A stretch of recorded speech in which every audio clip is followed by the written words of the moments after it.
You are all over. Wow. So, Steve, thank you so much for coming. And you see, when I was calling, I I knew that you would show up, right? Right. And I believe your job. I've been working with you for a long time. Yeah. So I want you to tell me a little bit about your background, you know, when it comes to inspection. Can you briefly? Sure. Um, I was slave labor as a kid in remodeling for my dad, so that's where a lot of experience came from. From there, I tried to get away from that. I got into the insurance industry, and so I worked that for 20 plus years. And I worked on all sides there as an underwriter, so I understand what an underwriter is looking for when they look at a house. What's like when you buy a house, um, I know what they're going to be looking for and the questions they're going to ask. And then I did that. Are you talking about mortgage underwriters, right? No, the insurance side. Insurance side. Okay. I have done some work for mortgage companies too. Oh, okay. Okay. So Yeah, because maybe somebody might say underwriter. Is it mortgage underwriter or? yeah, no, not as a mortgage underwriter, as insurance underwriter. Oh, okay. Okay. But I think we all understand what the mortgage guys are looking for.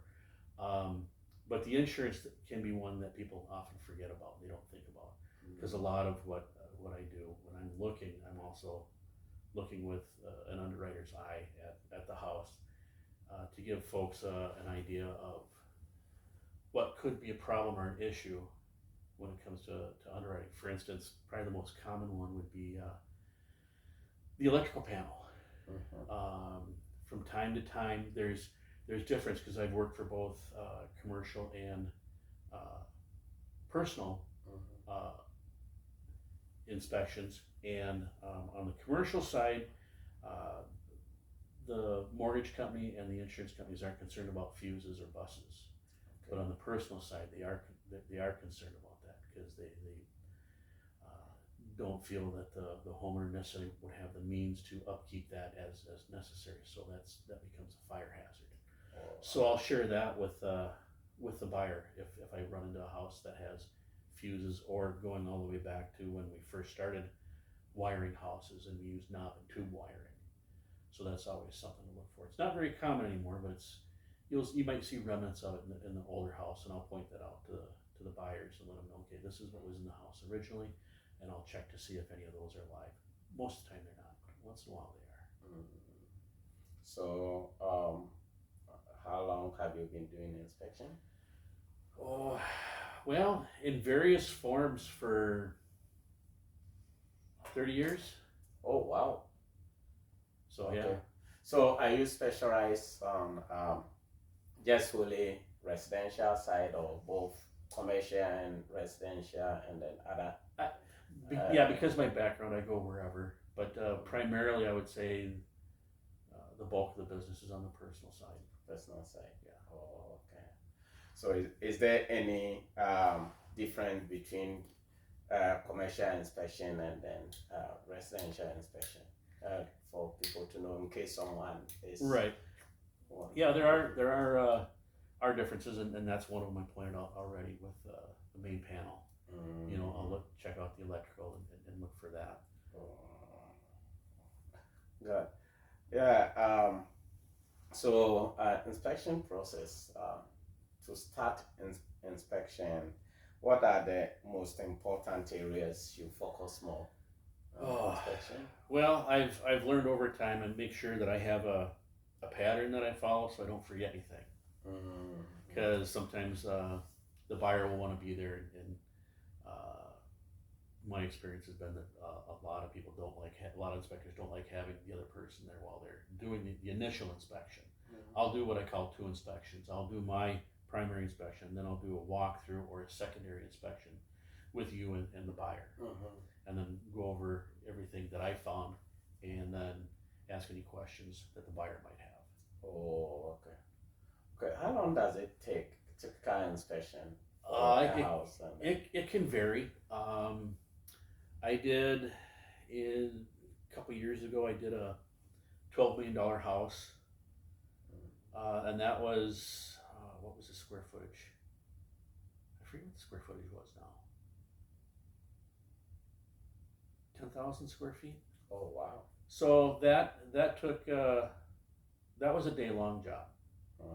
So that, but on average, the typical home that most people buy is between 2,000 and 3,000 square feet, and that generally takes, depending on the condition of the home, if it's in nice condition.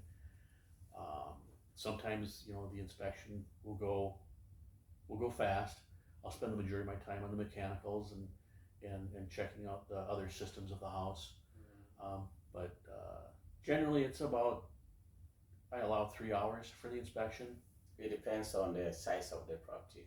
Right? Size of the property plays the biggest role in it. Oh. And then depending on the condition of the home, if it's been maintained, my initial inspection will take probably an hour and a half, and then, but I allow 2 hours because I never know what I'm walking into, just for my time. So I can go through and record all my information.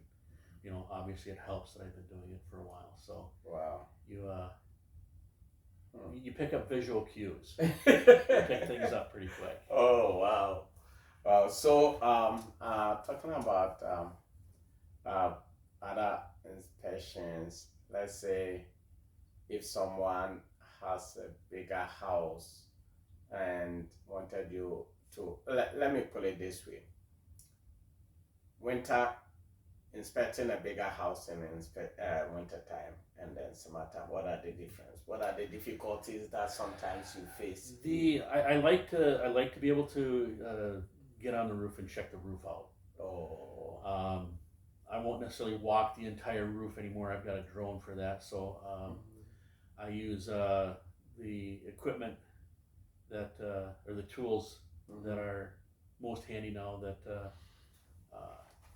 companies are actually going to. Oh, that means you use some kind of technology?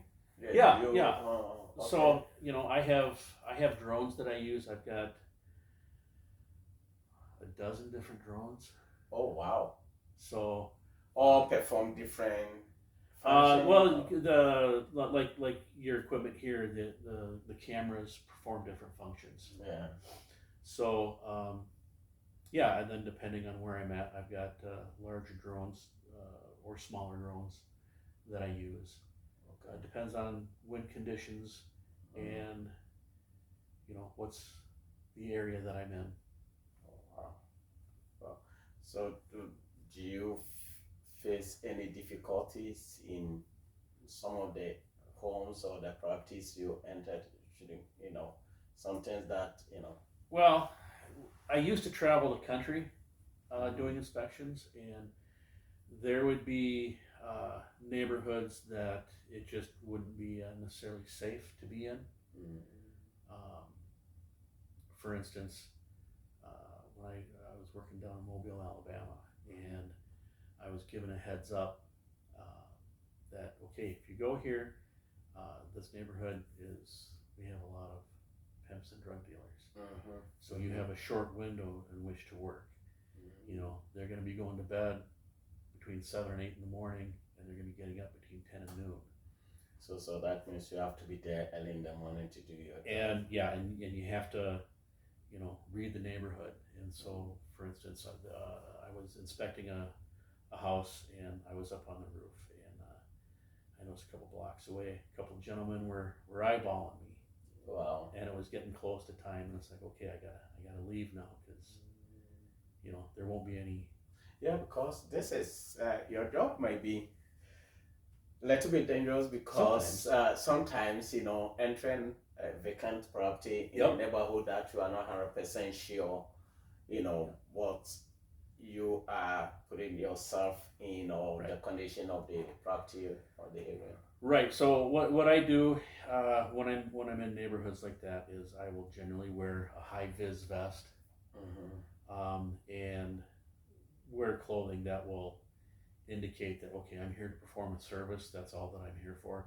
And for the most part, you're left alone. Wow. Folks will leave you alone. There are just some things that you pick up over time. It's not a guarantee, but it helps. Wow. Wow. So is there any preparation if someone want you to inspect their property? Mostly a vacant property, someone is buying bank-owned property and then they want you to, is there any preparation they have to go through to let you know, ahead of time, or it's not, it's just... It's helpful if there's anything unique. To know that ahead of time. Overall, the market that we're in up here in the Twin Cities is overall it's a great market. The folks have a different mentality from one location to the next, and you kind of pick that up as you, like when I would work down south. Folks in Florida would have a different mindset. It's so much so that if I was working on the east coast of Florida as opposed to the west coast, like on Naples or Tampa side, or am I on the Miami and Cocoa Beach side, or Port St. Lucie, I would conduct myself differently, and I would handle things differently, even on between those two locations. And then that would be different from like when I worked in Mississippi or when I worked in Alabama. You learn to read the locals, and you do what helps them, what's best for them, while keeping yourself safe. Wow. Oh, that means inspection job is not easy. No. I used to have snake boots for my inspections. Oh, okay. Or so it's not just people that can be dangerous. It's the wildlife in the area. Wildlife in the area. Yeah. I think Minnesota doesn't have snakes though. We do. Oh, really? We do. Yeah. Most of them along the river bluffs by the St. Croix River, the Mississippi, but generally around here, no, there's not too much to worry about around here. Wow. Okay, folks, I'm here with Steven. He is a home inspector, commercial and residential, right? Yes. Home inspector. And I'm here, he's going to explain a whole lot of things to home buyers. Right now, we went through some little issues. The next segment is going to be, he's going to talk about home buyers and then sellers. So if you are watching the video and you know someone is planning to buy a house or selling, you can forward this video to them. Steven has been in business for so many years. I've worked with him personally, and then I know what he does. So thank you so much for watching, and then we will be right back, Steve. Okay. Yeah.